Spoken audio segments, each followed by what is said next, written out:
The Chimp Paradox is a revolutionary book. I've read self-help book after self-help book telling me how I can change my life and how I can be more patient and less anxious and more compassionate, but the vast majority of them have done nothing for me.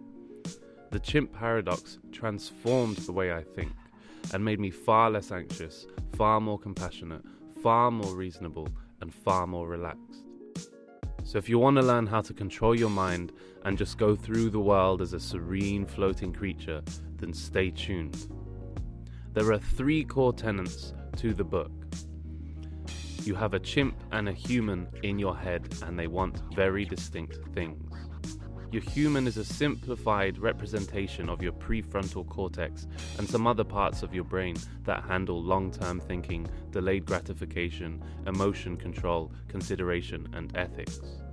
You also have a chimp in your brain. This is the limbic system and all the older parts of your brain. The parts of your brain that we would have had more in common with a chimp.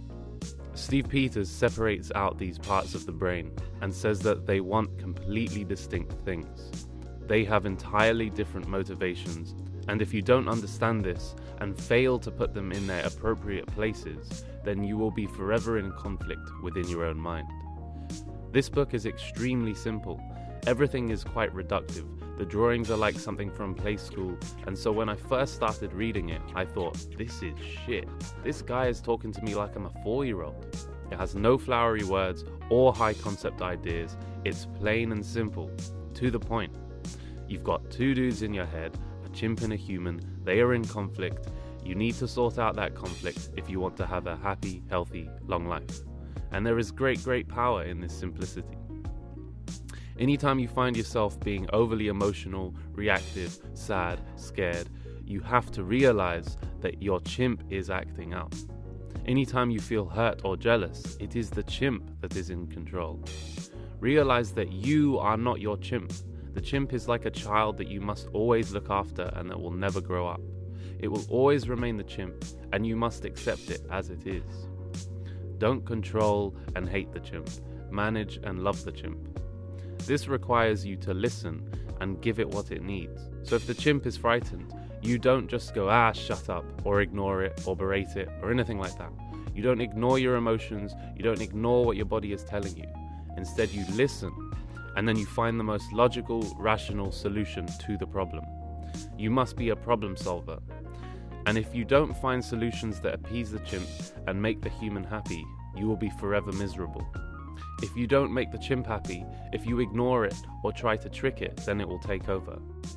Your chimp needs sex, it needs a tribe, it needs love and security, and it needs territory. And you have to give it these things, amongst other things, to avoid internal conflict. You must satisfy its needs, keeping check on it like you would with a small, scared child. If you do this, then it will behave. By separating out the parts of your brain and giving them identities, it allows you to distance yourself from the more base, reactive parts of your mind, and thereby love yourself more. Where once you might say, why the hell do I always get so angry over such small, silly things? I'm such a goddamn loser. You now say, why does this get your back up, and how can we make sure this happens less in the future? What do you need, chimp? I mean, you might or might not say it in a weird, fake American accent.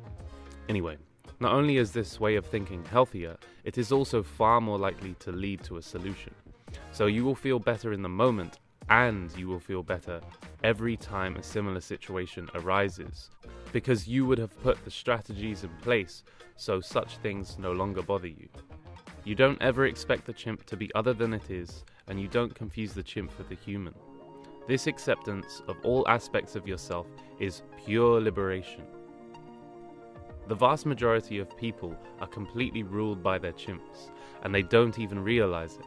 This makes them act in an angry, petty, possessive, egotistical way. If you keep an awareness of this, then when people act out, it allows you to have more compassion, empathy, and patience with them. You can say, hang on a second, this person is clearly ruled by their chimp. Sure, they may be doing me wrong, but far better to have some slight I can bounce back from in 3 seconds than to have an unruly chimp who is on the clock 24/7 causing mayhem and terror and destroying one's life. So I feel sorry for them, and I hope that one day they will get over this. This book is packed full of other brilliant ideas, but if you take these 3 away and nothing else, it will radically change your life. Once you're able to start visualizing the chimp acting out when you are acting out, it allows you to respond with compassion to yourself and talk to yourself with love. And when you can start doing this, you'll find that you do more of what you want to do, and that can only be a good thing.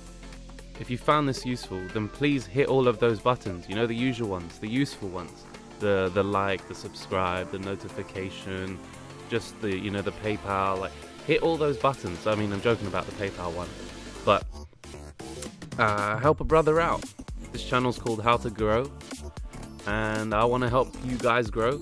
I want to help you kick the bad habits. I want to help you live healthier, happier lives, become more successful, get the girl of your dreams.